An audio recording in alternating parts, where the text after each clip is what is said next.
So what has the reaction been to your letter that was published in the Herald&Post last week? Well, positive. I have letters from councillors saying that they do intend to take me up on the offer to go and visit the nighttime economy, and the offer was to come and visit it between 2 o'clock and 4 o'clock, 6 o'clock in the morning, when it's very different from a lot of people's experience. And I've had limited correspondence from the public saying also that they share my concerns and they want positive action to be taken.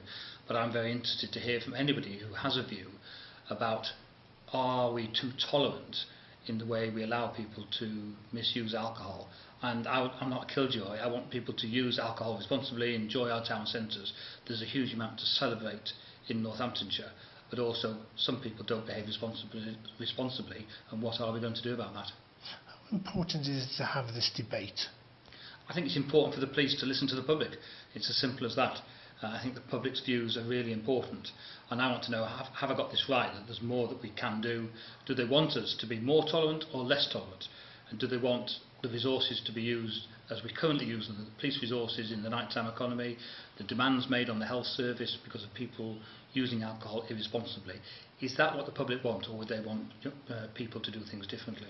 Do you think by having this debate that it will open people's eyes to the problems that police officers face at this time over the weekend that you're talking about?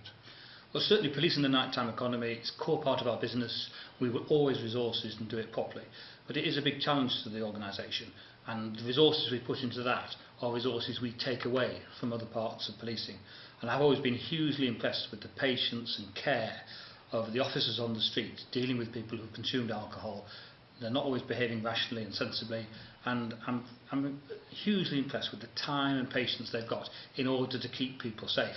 But I do want to know, is this what people want? But also, do people really understand what's going on the streets of our towns and our city centres now? Because it is very different from what happened in the past. Do you think people would be surprised if they walked down Abingdon Street or Bridge Street at 3 o'clock on a Saturday afternoon to walking down it at 3 a.m. or 4 a.m.